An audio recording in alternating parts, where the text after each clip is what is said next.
செய்திகள். மயிலாப்பூர் கபாலீஸ்வரர் கோவிலில் தேரோட்டம் இன்று நடைபெற உள்ளது. 60,000 மீனவர்களின் வாழ்வாதாரத்தை மேம்படுத்த 576 கோடியில் சிறப்பு திட்டங்கள் செயல்படுத்தப்படும் என்று சட்டசபையில் முதலமைச்சர் மு.க.ஸ்டாலின் அவர்கள் அறிவித்துள்ளார்.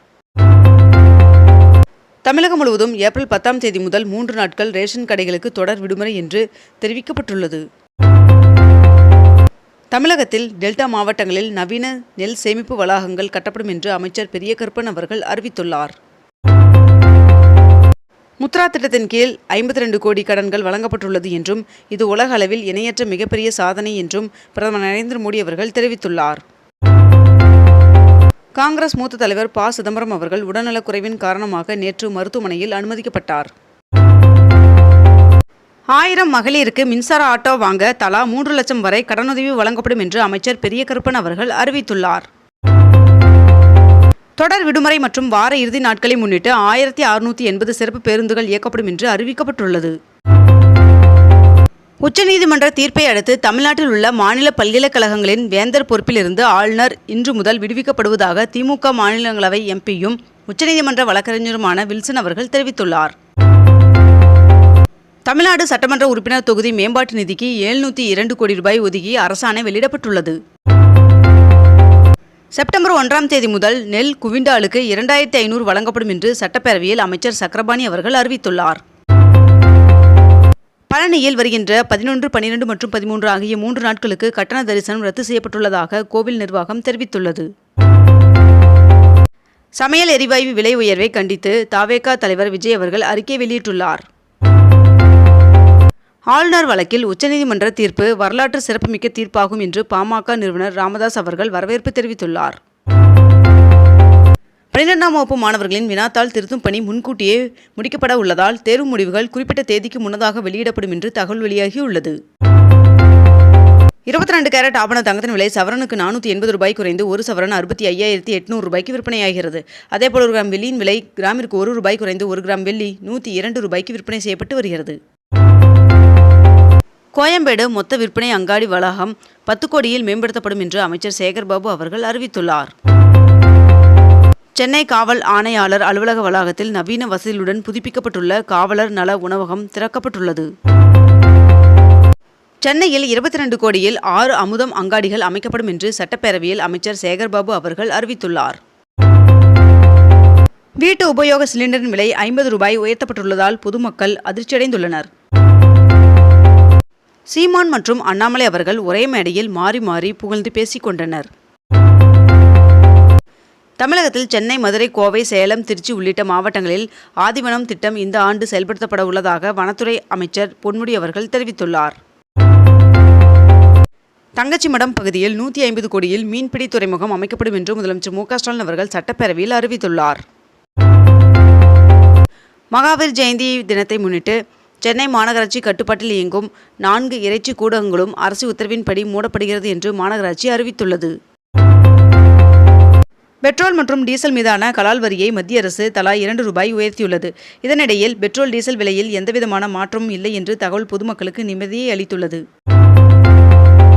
சமையல் சிலிண்டர் விலை உயர்வை திரும்பப் பெற வேண்டும் என்று முதலமைச்சர் மு.க.ஸ்டாலின் அவர்கள் தெரிவித்துள்ளார். வங்கியில் கடன் பெற்றவர்களின் ஒப்புதல் இல்லாமல் இஎம்ஐ அதிகரிக்கக்கூடாது என்று ஆர்பிஐ உத்தரவு பிறப்பித்துள்ளது. 62,197 அடுக்குமாடி குடியிருப்புகளுக்கு 170 கோடி மதிப்பீட்டில் புனரமைப்பு பணிகள் மேற்கொள்ளப்படும் என்று நகர்ப்புற வாழ்விட மேம்பாட்டு வாரியம் தெரிவித்துள்ளது. கனிம வளங்கள் கொண்ட நிலங்கள் மீதான அதிகபட்ச வரியாக சிலிமனைட் கனிமம் டன் ஒன்றிற்கு 7,000 நிர்ணயம் செய்யப்பட்டுள்ளதாக தமிழ்நாடு அரசு அறிவித்துள்ளது. 4 கவுன்சிலர்கள் பதவி நீக்கம் செய்யப்பட்டதை குறித்து ஏப்ரல் 21ஆம் தேதிக்குள் பதில் தர அரசுக்கு சென்னை உயர்நீதிமன்றம் உத்தரவிட்டுள்ளது. காட்டுப்பள்ளி அதானி துறைமுகத்தில் இறக்குமதி செய்யப்பட்ட கண்டெய்னரில் 9 கோடி வெள்ளிக்கட்டிகள் மாயம் என்று புகார் தெரிவிக்கப்பட்டுள்ளதாக தகவல் வெளியாகியுள்ளது. திருச்செந்தூர் முருகன் சுவாமி கோவிலில் சித்திரை 1 தேதி தமிழ் வருடப்பிறப்பையொட்டி ஏப்ரல் 14ஆம் தேதி அதிகாலை 4 மணிக்கு கோயில் நடை திறக்கப்படும் என்று தெரிவிக்கப்பட்டுள்ளது.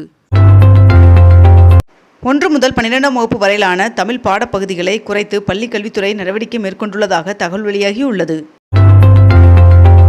மகா கும்பமேளா புனித நீர் ஜெர்மனிக்கு அனுப்பி வைக்கப்பட்டுள்ளது. நீர்பிடிப்பு பகுதிகளில் தொடர்ந்து மழை பெய்து வருவதால் அணைகளுக்கு நீர்வரத்து அதிகரித்து வருகிறது. ஆன்மீக பாத யாத்திரையை நிறைவு செய்தார் ஆனந்த் அம்பானி அவர்கள். வேதாரண்யம் தாலுகா கோடிக்கரை வனவிலங்கு சரணாலயத்தில் ஒரு மாதத்தில் 3 நிறங்கள் மாறும் தில்லை மரத்தின் இலைகளை சுற்றுலா பயணிகள் கண்டு ரசித்து வருகின்றனர். கோவையில் தொடர்ந்து 3 நாட்களாக பெய்து வரும் மழையின் காரணமாக வெயிலின் தாக்கம் குறைந்துள்ளது. நீலகிரியில் 56 புதிய திட்டப்பணிகளுக்கு முதலமைச்சர் மு க ஸ்டாலின் அவர்கள் அடிக்கல் நாட்டினார். தமிழக அரசு மத்திய அரசிற்கு எழுதும் கடிதங்கள் ஆங்கிலத்தில் இருக்கும் நிலையில் கையெழுத்தாவது தமிழில் இருக்கக்கூடாதா என்று பிரதமர் நரேந்திர மோடி அவர்கள் கேள்வி எழுப்பியுள்ளார். உதகையில் 353 கோடி ரூபாய் மதிப்பீட்டில் கட்டப்பட்டுள்ள அரசு மருத்துவக் கல்லூரி மருத்துவமனையை முதலமைச்சர் மு க ஸ்டாலின் அவர்கள் திறந்து வைத்துள்ளார். தமிழகத்தில் உள்ள பள்ளிகளில் வருகின்ற 17ஆம் தேதிக்குள் தேர்வுகள் நடத்தி முடிக்க அறிவுறுத்தப்பட்டுள்ளது. வங்கக்கடலில் அடுத்த 48 மணி நேரத்தில் குறைந்த காற்றழுத்த தாழ்வு பகுதி உருவாக வாய்ப்பு என்று வானிலை ஆய்வு மையம் தகவல் தெரிவித்துள்ளது. சிறுவாபுரி முருகன் சுவாமி கோவிலுக்கு வருகின்ற பக்தர்களுக்கு இடையூறாக உள்ள ஆக்கிரமிப்பு கடைகளை அகற்ற வேண்டும் என்று அதிகாரிகளுக்கு அம்மாவட்ட ஆட்சியர் உத்தரவிட்டுள்ளார். ராமேஸ்வரம் ரயில் நிலைய சீரமைப்பு பணிகள் டிசம்பர் மாதத்திற்குள் முடிவடையும் என்று மத்திய ரயில்வே அமைச்சர் அஸ்வின் வைஷ்ணவ் அவர்கள் தெரிவித்துள்ளார். சென்னை பிரஸ் கிளப் உள்கட்டமைப்பை மேம்படுத்த 2 கோடியே 50 லட்சம் ரூபாய் வழங்கப்படும் என்று துணை முதல்வர் உதயநிதி ஸ்டாலின் அவர்கள் அறிவித்துள்ளார். ராமேஸ்வரத்தில் நடைபெற்ற நிகழ்ச்சியில் 8300 கோடி ரூபாய் மதிப்பிலான திட்டங்களை பிரதமர் நரேந்திர மோடி அவர்கள் தொடங்கி வைத்தார்.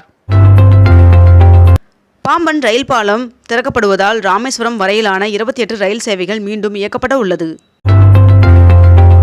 திருச்சி மத்திய பேருந்து நிலையத்தில் தமிழ்நாடு அரசு போக்குவரத்து கழகத்தின் சார்பில் 10 புதிய பேருந்துகளை அமைச்சர் KN நேரு அவர்கள் தொடங்கி வைத்தார். திருச்சி பஞ்சப்பூர் புதிய பேருந்து முனையத்தை வருகின்ற மே 9ஆம் தேதி முதலமைச்சர் மு க ஸ்டாலின் அவர்கள் திறந்து வைக்க உள்ளார் என்று தகவல் தெரிவிக்கப்பட்டுள்ளது. ஏற்காட்டில் கோடை விழாவை முன்னிட்டு ரோஸ் கார்டனில் தோட்டக்கலைத்துறை மூலம் 15,000க்கும் மேற்பட்ட பூந்தொட்டிகள் பராமரிக்கும் பணி மும்முரமாக நடைபெற்று வருகிறது. உற்பத்தி துறை மட்டுமின்றி சேவை உள்ளிட்ட பிற துறைகளிலும் தமிழ்நாடு அபார வளர்ச்சியை பெற்றுள்ளது என்று அமைச்சர் TRB ராஜா அவர்கள் தெரிவித்துள்ளார். 2024ஆம் ஆண்டு ஏற்பட்ட மழை வெள்ள பாதிப்பிற்கு தமிழ்நாட்டிற்கு 522 கோடி ரூபாயை பேரிடர் நிதியாக ஒன்றிய அரசு விடுவித்தது. வருகின்ற 2029ஆம் ஆண்டு நடைபெற உள்ள பாராளுமன்ற தேர்தலுக்கு பிறகுதான் ஜனாதிபதி ஒரே நாடு ஒரே தேர்தல் நடைமுறையை தொடங்குவார் என்று மத்திய நிதியமைச்சர் நிர்மலா சீதாராமன் அவர்கள் தெரிவித்துள்ளார். இத்துடன் இன்றைய தலைப்புச் செய்திகள் நிறைவடைகின்றன. மேலும் இதுபோன்ற அண்மை தகவல்களை உடனுக்குடன் தெரிந்து கொள்ள அக்னிபூ சேனலை சப்ஸ்கிரைப் செய்து கொண்டு தொடர்ந்து இணைந்திருங்கள். நன்றி, வணக்கம்.